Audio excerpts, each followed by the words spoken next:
I stood there in our small San Francisco apartment, the familiar hum of the city buzzing outside the window, my hands still damp from washing the dinner dishes. My name's Lucas Carter, and for years, I'd taken pride in my job as head custodian at one of the fanciest office buildings downtown.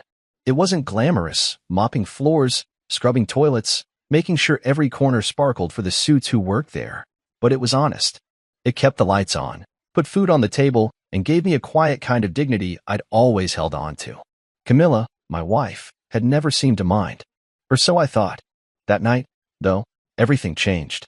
She walked in from her shift at the boutique, her heels clicking sharply against the hardwood floor, her face tight like she'd been holding something in all day. I could tell something was off, but I didn't push. I never did. She dropped her purse on the counter, avoided my eyes, and then, after a long pause, she finally let it out. "Please, don't come to my sister's wedding," she said, her voice low but firm. I frowned, wiping my hands on a dish towel, confused as hell. "Why?"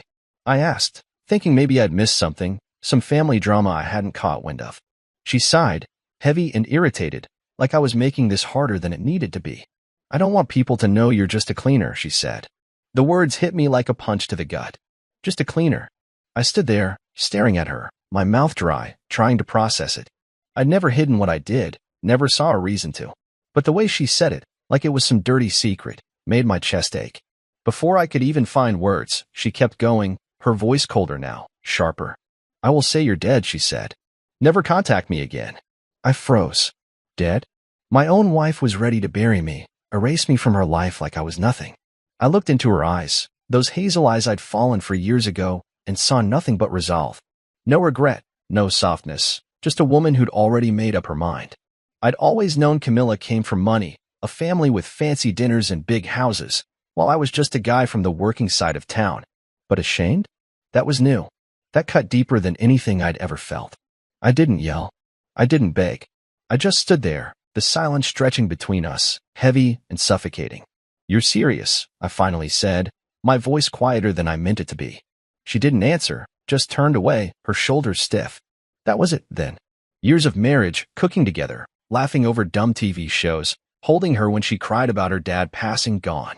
All because I wasn't good enough for her sister's big day. I don't even remember deciding to leave. It just happened. I walked to our bedroom, pulled my old duffel bag from the closet, and started shoving clothes inside. My work boots, my flannel shirts, the socks with holes I'd been too lazy to throw out. Every piece felt heavier than it should have, like I was packing up more than just stuff.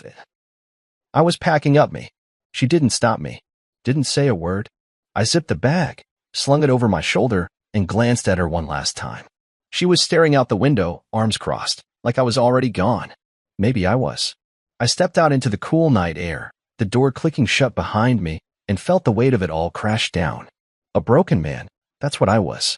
Not because I'd lost her, but because I'd lost something I didn't even know I'd been holding on to, her respect. The streetlights flickered as I walked, no real plan, just moving. My phone stayed silent in my pocket. No calls, no texts, nothing. She'd meant it. I was dead to her. And as I trudged toward the cheap motel a few blocks away, the ache in my chest grew, mixing with a quiet anger I wasn't ready to face. How had it come to this? How had the woman I loved turned me into a ghost? I didn't have answers, not yet. All I had was my bag, my pride, and a job that, apparently, wasn't worth a damn to the one person who mattered most. I woke up in that cramped motel room, the thin mattress creaking under me, the faint smell of bleach and old cigarette smoke hanging in the air. My name's Lucas Carter, and after Camilla kicked me out, told me I was dead to her, I didn't have much left but my job. Head custodian at one of San Francisco's slickest office buildings. It wasn't much to some people, but it was mine. I'd spent years making sure every floor gleamed, every trash can was emptied, every window spotless for the corporate types who barely noticed me. After that night, with my marriage in pieces, I didn't know what else to do but throw myself into it. Work was the one thing I could control, the one place where I still felt like I mattered. My crew, Omar, Tony, and Elena, noticed I wasn't myself. I'd always been the guy cracking jokes, keeping things light while we scrubbed and swept, but now I was quiet, my head down, my hands moving faster than my mouth. Omar raised an eyebrow one morning, mopping beside me, but he didn't ask. Tony gave me a nod, like he knew something was up but figured I'd talk when I was ready. Elena, though, she watched me a little closer, her dark eyes soft with worry. I didn't say anything. What was there to say? My wife was ashamed of me, wanted me gone. I kept it locked inside, let the rhythm of the work drown it out. The building was my kingdom, 30 floors of glass and steel, and I knew every inch. That morning, I was up on the 30th, checking the supply closet, making sure we had enough paper towels and cleaner for the day. The sun was just breaking over the skyline, casting long shadows across the polished floors, when I heard footsteps behind me. Heavy, deliberate. I turned, and there he was, Benjamin Lancaster, CEO of Lancaster Holdings, the guy who owned half the damn city. I'd seen him before, striding through the lobby in his tailored suits, but we'd never spoken. He was tall, gray hair slicked back, eyes sharp like he could see right through you. "You must be the head of cleaning here," he said, glancing at my uniform, the name tag stitched with Lucas in faded thread. His voice was deep, steady, not a hint of judgment. I straightened up, wiping my hands on my pants, feeling a little exposed. "Yes, sir," I said. "That's me. I just do my job." He nodded, like he was sizing me up, then surprised me with a small smile. "Honest work is the foundation of any great business," he said. "My father started as a janitor before he built this empire. Never forgot where he came from." I blinked, caught off guard. A janitor? This guy's dad? Lancaster was a legend, billions in real estate, a name that meant power, and here he was, talking about mops and brooms like they mattered. I didn't know what to say, so I just nodded again, my throat tight. "I've heard good things about you," he went on, adjusting his cufflinks. "Keep it up." Then he walked off, his polished shoes clicking against the floor I'd buffed the night before, leaving me standing there, stunned. I turned back to the supply closet, my hand shaking a little as I grabbed a stack of towels. Honest work. Foundation. The word stuck with me, rolling around in my head all day. Camilla had never seen it that way. My job was a stain to her, something to hide. But this man, this titan, looked at me like I was part of something bigger. It didn't fix the hole she'd left, didn't erase the sting of her telling me I wasn't good enough, but it lit something small inside me, a flicker of validation I hadn't felt in years. I spent the rest of the shift moving faster, checking every detail twice. Omar caught me wiping down a railing that was already clean and laughed. "You trying to impress someone, boss?" he teased. I smirked, shrugging it off, but inside, I was holding on to Lancaster's words like a lifeline. My marriage was shattered, sure, but I still had this. My hands, my work, my pride. The elites upstairs might not know my name, but the building did. Every shining floor, every streak-free window, it was mine. And for the first time since Camilla turned her back on me, I felt like maybe that was enough. Not forever, maybe, but for now. I clocked out that night, the city lights glowing outside, and walked back to the motel, my steps a little lighter. I wasn't healed, not even close, but I wasn't nothing. Not yet. I was sitting on the edge of that lumpy motel bed, the TV flickering with some late-night show I wasn't really watching, when the mail came. "My name's Lucas Carter, and after Camilla told me she'd say I was dead, I've been trying to keep my head above water. Work kept me busy, kept me sane, but the nights were harder, quiet, empty, just me and my thoughts. That day, though, the quiet got louder. I'd grabbed the stack of envelopes from the motel office, mostly junk, ads for car insurance, a pizza coupon until I saw it. A thick envelope with her handwriting on it, neat and sharp, like everything about her. I knew what it was before I even opened it. Divorce papers. My hands felt heavy as I tore it open, the pages crisp and cold, all legal words and signatures staring back at me. I flipped through them, my eyes blurry, not really reading, just letting the reality sink in. She'd moved fast, faster than I'd expected. Years of marriage, and she couldn't wait to wipe me out of her life for good. Then I got to the last page, and there it was, a little note stuck on with a paperclip, written in her slanted cursive. "Don't contact me again. It's better this way." I stared at it, my chest tight, my breath stuck somewhere between anger and disbelief. Better this way? For who? For her, sure. Her fancy family, her sister's perfect wedding, her life where a guy like me didn't fit. But for me? I dropped the papers on the bed, my hands shaking, and just sat there, the room spinning a little. I'd spent years with her, working overtime so she could buy those dresses she loved, cooking her favorite pasta when she had a bad day, listening to her talk about her big plans. I thought we were a team. I thought she saw me. But no, she'd been looking past me the whole time, waiting for a chance to trade up, to scrub me off like dirt on her shoe. I grabbed the pen from the nightstand, the cheap kind with the motel logo on it, and signed the papers right there, my name scrawled big and messy across the line. No hesitation. What was the point? She didn't want me, and I wasn't about to beg. I shoved the pages back into the envelope, sealed it, and tossed it on the dresser like it was nothing, but my heart was pounding. I stood up, paced the tiny room, the carpet worn under my boots. Outside, the city hummed, cars honking, lights flashing, but in here, it was just me and this final betrayal. I'd known she was ashamed of me, known it since that night she told me to stay away from the wedding, but this was her driving the knife in and twisting it. I thought about calling her, just to hear her voice, just to ask why. Why I wasn't enough. Why she'd rather kill me off in her story than stand by me. But her note stopped me cold. Don't contact me. She'd made it clear. I was nothing to her now, a ghost she'd already buried. I sank back onto the bed, my head in my hands, trying to breathe through the ache. I wasn't crying, didn't have it in me, but I felt hollow, like she'd scooped out everything I'd built my life around and left me empty. The TV droned on, some guy selling knives, and I almost laughed at how stupid it all was. Here I was, a broken man, signing away my marriage while the world kept spinning like nothing happened. I thought about my job, the one thing she hated, the one thing I still had. Mopping floors, wiping down desks. It wasn't much, but it was real. More real than whatever she turned us into. I stood up again, grabbed my jacket, and headed out into the night. I didn't know where I was going. Just needed to move, to feel the cold air on my face, to shake off the weight of her words. The streets were busy, people laughing, living, and I walked through it all, invisible. I passed a bar, thought about going in, drowning it all in a beer or two, but I kept going. I didn't need that. I needed to feel this, to let it burn, to figure out who I was without her. By the time I got back to the motel, the sky was dark, the stars hidden by city lights. I dropped onto the bed again, the signed papers still sitting there, mocking me. I'd mail them tomorrow. Let her have her clean break. But as I closed my eyes, I knew one thing for sure, this wasn't the end of me. She could write me off, but I wasn't done yet. I was wiping down a long oak table in the conference hall, the smell of lemon polish sharp in the air, when I heard it.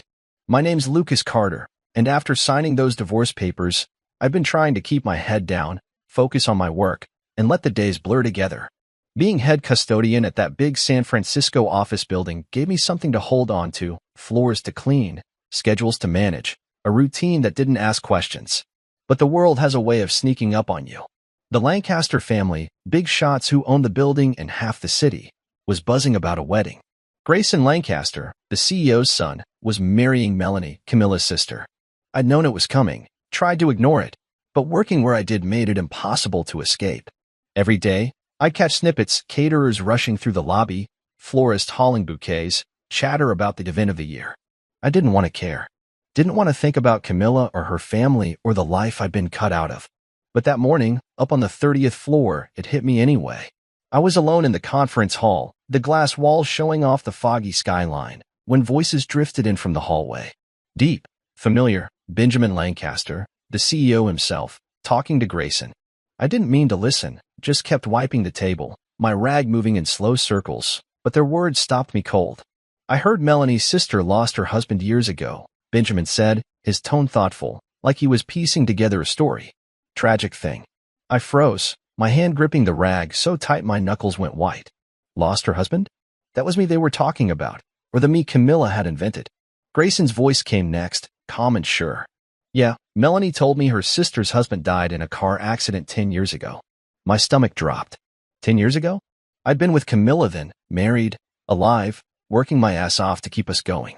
No car accident, no tragedy, just a lie they'd spun to make me disappear. I stood there, the rag limp in my hand, my breath shallow. They'd erased me completely, turned me into some sad little tale to whisper about at fancy dinners. I wanted to laugh, but it hurt too much. The Lancasters kept talking, their voices fading as they walked off, but I couldn't move. My mind was racing, replaying Grayson's words, Melanie's lie, Camilla's cold note, don't contact me.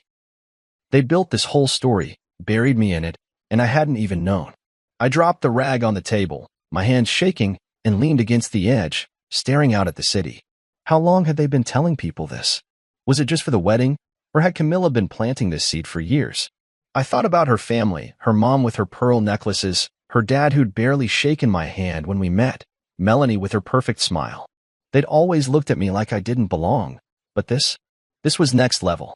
I picked up the rag again, started wiping, harder now, like I could scrub the whole damn thing away. The table was already clean, but I kept going, my arms burning, my chest tight. I didn't know what to do with it, this anger, this betrayal. Part of me wanted to storm over to Camilla's place, bang on her door, demand answers. Why a car accident? Why 10 years? Why not just say we split? But I knew why. A dead husband was cleaner, sadder, something people could pity her for instead of judge her. A divorced wife of a custodian? That was messy, embarrassing. I stopped wiping, my hands resting on the table, and let out a long, shaky breath. The conference hall was quiet now, just me and the hum of the air vents. I thought about Benjamin Lancaster, how he'd praised my work, called it honest. He didn't know the half of it, didn't know the man he'd nodded to was a ghost in someone else's story. I grabbed my cart, the wheels squeaking as I pushed it toward the door. I had to keep moving, keep working, because if I stopped, I'd lose it. The lie was out there now, floating around in their world, and I couldn't unhear it. I couldn't unknow it. As I stepped into the elevator, the steel doors closing, I felt something shift inside me. Secrets were unraveling, sure, but they weren't mine, they were hers. And maybe, just maybe, that meant I wasn't the one who had to carry them. I punched the button for the lobby, my jaw tight, and decided right then, I'd let her live her lie. For now. I was sprawled out on the motel bed, the lumpy mattress digging into my back, staring at the cracked ceiling like it might give me answers. My name's Lucas Carter, and I've been trying to forget about the wedding, Melanie's big day with Grayson Lancaster, the event that had my ex-wife Camilla pretending I'd been dead for a decade. Work kept me busy, kept my hands moving, but that Saturday, I had no shifts, no floors to mop, nothing to distract me. I'd planned to stay in, keep the TV on low, maybe order a pizza and let the day pass. I didn't want to be anywhere near that wedding, didn't want to think about Camilla in some fancy dress, smiling like she hadn't shattered me. The motel room was quiet, just the buzz of the mini fridge and the distant hum of traffic outside. I'd almost convinced myself I could handle it, stay out of it, let them have their lies, when my phone started ringing. I glanced at the screen, and my stomach twisted. Camilla. Her name lit up, bold and unwanted, and I let it ring out, watching it go to voicemail. I didn't want to hear her voice, didn't want her excuses. But then it rang again, Melanie this time. I frowned, sat up a little, but didn't pick up. What the hell did she want? Then Camilla's mom called, her number flashing like a warning. I tossed the phone on the bed, my pulse picking up. Something was wrong. It kept going, cousins I barely remembered, numbers I didn't even recognize, one after another. Notifications piled up, buzzing like flies I couldn't swat away. I grabbed the phone, muted it, but the screen kept lighting up. Camilla again. Third time. I stared at it, my thumb hovering over the button, every muscle in me screaming to let it go. But something in my gut wouldn't let me. I answered. What? I said, my voice rougher than I meant it to be. Her breathing came through first, shaky and uneven. Then her voice, small and broken. Lucas, please come to the wedding. I need you. I almost laughed, the sound catching in my throat, bitter and sharp. Why would I go? Didn't you say I was dead? I shot back, leaning forward now, my free hand gripping the edge of the bed. She was crying. I could hear it, the soft sobs she used to save for when she wanted me to fix something. I was wrong, she said, her words tumbling out fast. Please just come. Everything is falling apart. I sat there, stunned, the phone hot against my ear. Falling apart? What did that even mean? The wedding was supposed to be perfect. Melanie and Grayson, the golden couple, the Lancasters, and their money tying it all together. And now she needed me? The guy she'd erased? I didn't say anything for a second, just listened to her breathe, the panic in every hitch. What's going on, Camilla? I finally asked, keeping my tone flat, not giving her an inch. I can't. Please, just come, she begged, her voice cracking. It's at the Fairmont. I'll explain when you get here. The line went dead before I could argue, leaving me with nothing but static and a choice I didn't want to make. I dropped the phone, ran a hand through my hair, and cursed under my breath. I didn't owe her anything, not a damn thing. She'd signed me out of her life, mailed me those papers, told her whole world I was gone. But that sound in her voice, desperate, raw, it stuck with me, tugging at something I thought I'd buried. I stood up, paced the tiny room, my boots scuffing the worn carpet. I could ignore it, let her deal with whatever mess she'd made. That's what I should have done. But my mind kept spinning. Why me? Why now? What had gone so wrong that she'd call the guy she'd thrown away? I stopped by the window, the blinds half open, the gray San Francisco day stretching out beyond the glass. I didn't want to go. Every part of me screamed to stay put, to let her drown in her own lies. But curiosity, or maybe something dumber, like the ghost of who we used to be, won out. I grabbed my jacket, the old denim one she'd always hated, and headed for the door. The Fairmont wasn't far, a cab ride I could barely afford, but I'd go. Not for her, I told myself, but for me, to see what kind of chaos could shake her enough to call me back from the dead. I stepped outside, the air cool and damp, and flagged a taxi, my gut churning the whole way there. Whatever was waiting, I'd face it. But I wasn't fixing anything, not this time. I sat in the back of that cab, the leather seats creaking under me, the city flashing by in a blur of gray and glass. My name's Lucas Carter, and I was on my way to the Fairmont Hotel, dragged there by Camilla's desperate voice echoing in my head, "Please come. I need you." I didn't want to go, didn't want to step back into her world after she'd kicked me out of it. But here I was, my hands clenched in my lap, my old denim jacket feeling out of place even in my mind. The driver didn't talk, just hummed along to some scratchy radio song, and I was glad for the quiet. I kept asking myself why I'd said yes, why I was doing this, but I didn't have a good answer. Maybe I just needed to see it, whatever mess she'd made, with my own eyes. The Fairmont loomed up ahead, all fancy stone and glowing lights, the kind of place I'd never belonged. I paid the driver with crumpled bills, stepped out, and felt the weight of it hit me. People in suits and dresses flowed through the doors, laughter and music spilling out, the wedding in full swing, or at least it had been. The second I walked inside, I knew something was off. Heads turned, eyes locked on me, whispers rippling through the crowd like I was some ghost crashing the party. I stuffed my hands in my pockets, kept my head up, and then I saw her, Camilla, rushing toward me across the marble lobby, her heels clicking fast. She looked like a wreck, her fancy dress wrinkled, mascara streaking her face, tears turning her into someone I barely recognized. "Lucas," she gasped, grabbing my arm, her fingers digging in. "Thank God you're here." I pulled back a little, frowning. "What's going on?" I asked, my voice steady even though my gut was twisting. She looked around, nervous, like she didn't want anyone to hear, then leaned in close. "They know," she whispered, her breath hot against my ear. I raised an eyebrow, stepping back again. "Know what?" She swallowed hard, her hands trembling. "Everything," she choked out, her voice breaking. I stood there, staring at her, trying to piece it together. "Everything? What the hell did that mean?" She grabbed my sleeve again, pulling me toward a quieter corner, away from the gawking guests. "Benjamin Lancaster found out," she said, her words spilling out fast.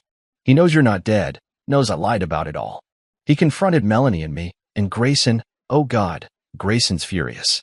He's talking about calling off the wedding." My head spun. Benjamin Lancaster, the CEO who'd praised my work, knew the truth? I crossed my arms, keeping my distance, watching her fall apart. "So your lie blew up," I said, keeping it simple, my tone flat. "And now what?" Her eyes went wide, pleading. "You have to fix this, Lucas. Please." I almost laughed right there, the sound bubbling up bitter and sharp. "Fix it? Me? The guy she'd thrown away? And why would I do that?" I asked, leaning against the wall, my jaw tight. "You told them I was dead. You signed me out of your life. Why the hell should I clean up your mess?" She flinched, tears spilling faster now, but I didn't soften. I'd spent years bending over backwards for her, working late, swallowing her little digs about my job, and I was done. "I was wrong," she said, her voice small. "I know that now. I shouldn't have. I didn't mean what?" I cut in, stepping closer, my voice low but hard. "To tell your whole family I died in some fake car accident? To make me a stranger in my own life? What didn't you mean, Camilla?" She shrank back, wrapping her arms around herself, sobbing now. "I was scared," she said. "Scared of what they'd think. Scared of losing everything. I thought it'd be easier if you were just gone." I stared at her, the words sinking in. Easier? That's what I'd been to her, a problem to erase. I took a deep breath, let it out slow, trying to keep the anger from boiling over. "Well, it's not easier now, is it?" I said. She shook her head, her hands covering her face, and I just watched, feeling the distance between us stretch wider than ever. The lobby buzzed around us, guests milling, staff whispering. But it was like we were in our own little bubble, her desperation and my coldness filling the space. I didn't know what she expected me to do, walk in there, charm the Lancasters, save her sister's wedding. I wasn't that guy. Not anymore. Please, Lucas, she said again, reaching for me. I stepped back, out of her grasp. You made this bed, I said. Lie in it. And with that, I turned, ready to walk away, except I didn't. Not yet. Because part of me still wanted to see how this played out. I stood there in that fancy Fairmont lobby, Camilla's tear-streaked face still in front of me, her pleas ringing in my ears. But I wasn't moving, not yet. My name's Lucas Carter, and I'd come this far, against every bit of sense I had, because my ex-wife begged me to fix her mess. She'd lied about me being dead, and now the truth was out, unraveling her sister's wedding to Grayson Lancaster. I could have walked away, left her to drown in it, but something held me back, maybe curiosity, maybe the old habit of wanting to help her. So I nodded, sharp and reluctant, and said, fine, let's see this through. Her eyes lit up, relief washing over her, and she grabbed my arm again, pulling me toward the ballroom. The doors swung open, and I stepped inside, the air thick with tension, chandeliers glittering above like they were mocking the chaos below. The room was packed, guests in tuxes and gowns, waiters frozen with trays, all eyes turning to me like I'd just crashed the party. And there, at the front, stood Benjamin Lancaster, his gray hair catching the light, his face hard as stone. Next to him was Grayson, tall and stiff, his jaw clenched, and Melanie, Camilla's sister, looking pale and small in her wedding dress. The silence was deafening, pressing down on me as I walked forward, Camilla trailing behind, her breath shaky. Benjamin's gaze locked onto me, sharp and steady, and he spoke first. So, he said, his voice cutting through the room, you're the man I was told had been dead for 10 years? I stopped a few feet away, my boots scuffing the polished floor, and took a deep breath. Yes, sir, I said, meeting his eyes. But I'm very much alive. The room went dead quiet, like everyone was holding their breath, waiting for what came next. I could feel Camilla behind me, shrinking into herself, but I didn't look back. This wasn't about her anymore. It was about me. Benjamin tilted his head, studying me, and I didn't flinch. I'd faced worse than this. Guess I owe you an explanation, I said, my voice steady even though my heart was pounding. My wife, ex-wife, decided I didn't fit her story. Said I was a cleaner, nothing more, and she was ashamed of it. So she told everyone I died. Car accident, 10 years back. Signed the divorce papers and told me never to contact her again. A murmur rippled through the crowd, low and shocked, but I kept going, the words spilling out now, raw and real. I didn't know about the lie till a few days ago. Overheard it right here in your building, Mr. Lancaster. Been working my job, keeping my head down, while she built a whole life without me in it. I paused, letting it sink in, my hands flexing at my sides. That's the truth. All of it. Benjamin's expression didn't change, but his eyes narrowed, flicking to Camilla, then to Melanie. Grayson stepped forward, his face dark with anger, and turned to Melanie. You knew about this? He asked, his voice low but cutting. Melanie's hands twisted in her dress, her lips trembling. Grayson, I swear. I didn't. I knew she said he was gone, but I didn't. Didn't what? Grayson snapped, cutting her off. Didn't think it mattered? Didn't think I'd care your family's been lying to me? Melanie's face went ashen, tears welling up, and she shook her head, but it was too late. The room felt like it was shrinking, the air heavy with the weight of it all. I stood there, watching it unfold, my chest tight but my head clear. I'd said my piece, laid it bare, and now it was theirs to deal with. Benjamin raised a hand, quieting the whispers, and looked at me again. You're the head custodian at my building, he said, like he was putting it together. The one I spoke to. I nodded. Yes, sir. Been doing the job for years. Took pride in it, even if she didn't. His mouth twitched, not quite a smile, but something close. Then he turned to Grayson. Son, what do you make of this? Grayson didn't hesitate. If this family can lie about something this serious, he said, his voice cold, how do I know what else you've lied about? I refuse to marry into deception. Melanie gasped, a sob breaking free, and Camilla grabbed my arm again, whispering, Lucas, do something. But I shook her off, stepping back. I've done enough, I said, loud enough for her to hear, for them all to hear. This isn't my fight. Grayson looked at Melanie one last time, then turned away, walking toward the doors, his shoulders stiff. The crowd parted, stunned, and I watched him go, knowing it was over. The wedding was dead, just like I'd been to them, only this time, it was real. I stood in that glittering ballroom, the chandeliers casting light across the stunned faces, the air thick with the fallout of the truth I'd just dropped. My name's Lucas Carter, and I'd come to the Fairmont at Camilla's begging, laid out her lies for the Lancasters to see, and now the wedding, Melanie and Grayson's big day, was crumbling. Grayson had walked out, his words still hanging heavy. I refused to marry into deception. Melanie was sobbing, her white dress crumpled as she sank into a chair, her hands covering her face. Camilla was next to me, her breath ragged, her eyes darting around like she could still fix this. I didn't move, didn't say a word, just watched it all unravel, my arms crossed, my boots planted firm on the polished floor. The guests were whispering, some slipping out the doors, others staring like this was some kind of show. I didn't care. I'd done what I came to do, told the truth, and now it was over.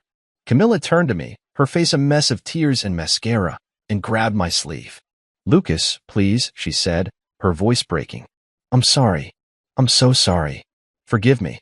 I looked down at her, her hazel eyes wide and pleading, the same ones I'd fallen for years ago, and felt nothing.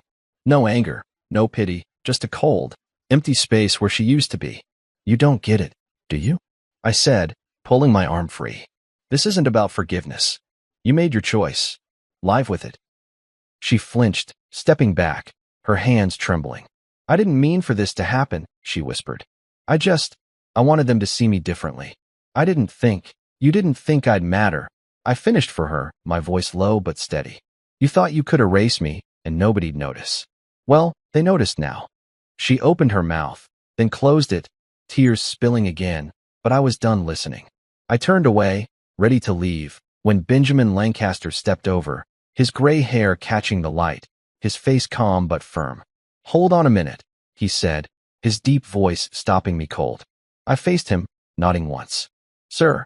He glanced at Melanie, still crying, then at Camilla, who'd shrunk into herself, before looking back at me. "That took guts, coming here, saying what you did," he said. "I admire men who work hard and take pride in what they do.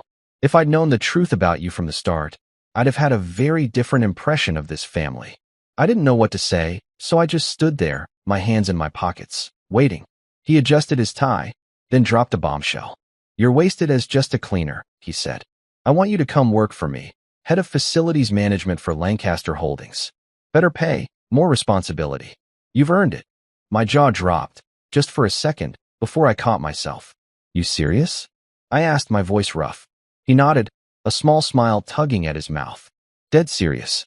Think about it. Let me know Monday." Then he turned, heading back to his son's side, leaving me standing there, stunned.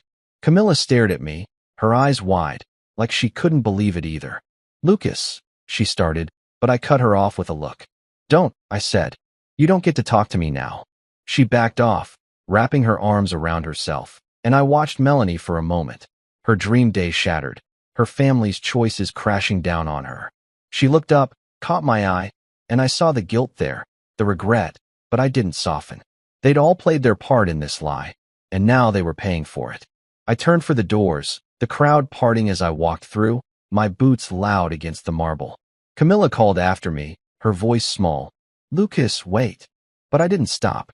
I stepped out into the cool night air, the city sprawling beyond the Fairmont's glow, and took a deep breath. The wedding was off, Melanie was broken, Camilla was begging, and I was free. I didn't owe them anything. Not my time, not my help, not my forgiveness. Benjamin's offer rattled around in my head. Head of facilities management. Me, the guy Camilla was ashamed of, getting a shot like that. I almost laughed, the irony bitter and sweet all at once. I started walking, no cab this time, just me and the streets, the weight of the night lifting with every step. Camilla's reckoning wasn't mine to carry. She'd lost everything she'd chased, and I'd gained something I didn't even know I'd been looking for, a chance to be more than she'd ever let me be. The skyline glittered ahead, and for the first time in weeks, I felt the ground solid under me. I sat at my new desk, the wood smooth under my hands, the faint hum of the office building alive around me. My name's Lucas Carter, and months had passed since that night at the Fairmont. Since Camilla's lies blew up, the wedding fell apart, and Benjamin Lancaster offered me a new job. Head of facilities management for Lancaster Holdings. I'd said yes, moved out of that dingy motel and into a small apartment with a view of the bay. It wasn't fancy, but it was mine, clean, quiet, a fresh start. The job was good, better pay, a team under me, respect I hadn't known I'd been missing. I wasn't just mopping floors anymore. I was running things, making sure the whole operation ticked like a clock. Omar, Tony, and Elena still worked with me, grinning when they saw me in a collared shirt instead of my old uniform, teasing me about being the boss now. I'd rebuilt my life, piece by piece, and it felt solid, real, like something I could stand on. That day, though, the past came knocking. I was finishing up some paperwork, schedules, supply orders, when the buzzer on my apartment door went off. I wasn't expecting anyone, so I frowned, set the pen down, and walked over to the intercom. "Yeah," I said, leaning in. A pause, then her voice, soft and shaky. "Lucas, it's me. Can I come up?" "Camilla." My stomach tightened, but I didn't hesitate. "What do you want?" I asked, keeping it short. "Please," she said. "I just need to talk." I stood there, my hand hovering over the button, every part of me wanting to say no. I didn't need her dragging me back into her mess. Not now. Not after I'd finally gotten free. But something in her tone, quiet, broken, made me press it anyway. "Fine," I said. "Come up." The wait was short. I heard her footsteps in the hall, slow and hesitant, then a knock. I opened the door, and there she was, Camilla, standing in my doorway, looking smaller than I remembered. Her hair was pulled back, her coat plain, no trace of the polished woman she'd been at the wedding. Her eyes met mine, red-rimmed, nervous. "Hi," she said, barely above a whisper. I didn't smile, didn't step aside right away. "What's this about?" I asked, my arms crossed. She bit her lip, shifting her weight. "Can I come in? Just for a minute?" I sighed, moved back, and let her step inside. She glanced around. New couch, coffee table, the view through the window, and I saw her take it in, like she was seeing me for the first time. I shut the door, leaned against it, waiting. "I regret everything," she said finally, turning to me, her hands clasped tight. "I was wrong to be ashamed of you. I see that now. I've missed you, Lucas." I stared at her, the words hanging there, and felt nothing stir. No warmth, no ache, just a flat calm. She kept going, her voice trembling. "After the wedding, after it all fell apart, Melanie wouldn't talk to me for weeks. Mom blamed me. I lost my job at the boutique. I've been trying to figure out who I am without all that, and I keep coming back to you. To us." I let her talk, let her spill it all, my face still. When she stopped, looking at me like I might throw her a lifeline, I took a slow breath. "You done?" I said. She nodded, hopeful, and I stepped closer, keeping my voice even. "You weren't ashamed of me, Camilla. You were ashamed of yourself. You couldn't stand that I didn't fit your picture, your family, your big plans. You didn't miss me. You missed the idea of me fixing things for you, like I always did." Her face crumpled, tears welling up, but I didn't stop. "I'm not that guy anymore. I've got a life now when you don't get to walk back into because you're lonely or sorry. You made your call. I've made mine." She shook her head, reaching out, but I stepped back, my hand on the doorknob. "Lucas, please," she whispered. "I love you." I opened the door, the cool air from the hall rushing in. "You don't," I said. "You never did, not the real me." She stood there, frozen, tears streaming now, and I nodded toward the hall. "Go." She hesitated, then walked out, her shoulders slumped, her steps slow. I shut the door behind her, the click loud in the quiet, and leaned against it, my chest tight but steady. I waited for the regret to hit, the doubt, but it didn't. I walked to the window, looked out at the water shimmering under the city lights, and felt the weight lift. She was gone for good this time, and I was still here, standing taller than I ever had with her. I leaned back in the chair on my balcony, the cool San Francisco breeze brushing my face, a mug of coffee warming my hands. My name's Lucas Carter, and I'd come a long way from that broken man who'd walked out of Camilla's life, or who she'd pushed out, depending on how you look at it. It was early, the sun just creeping up over the skyline, painting the bay in shades of gold and pink. My new apartment wasn't big, but this spot, the balcony, was my favorite. It was quiet up here, just me and the city stretching out below, a view I'd earned. I took a sip of coffee, the bitterness grounding me, and let my mind wander over everything that had happened. Months ago, I'd been sleeping on a motel bed, signing divorce papers, reeling from Camilla telling the world I was dead. Now, I was head of facilities management for Lancaster Holdings, running a team, making decent money, living in a place I could call my own. I'd lost my wife, lost her long before she ever admitted it, but I'd found something better, myself. The job kept me busy, and I liked that. I'd walk the floors of that big office building every day, checking on my crew, making sure everything ran smooth. Omar would grin at me, wiping down a desk, saying, "Look at you, boss man, too good for a mop now." I'd laugh, shake my head, and keep moving.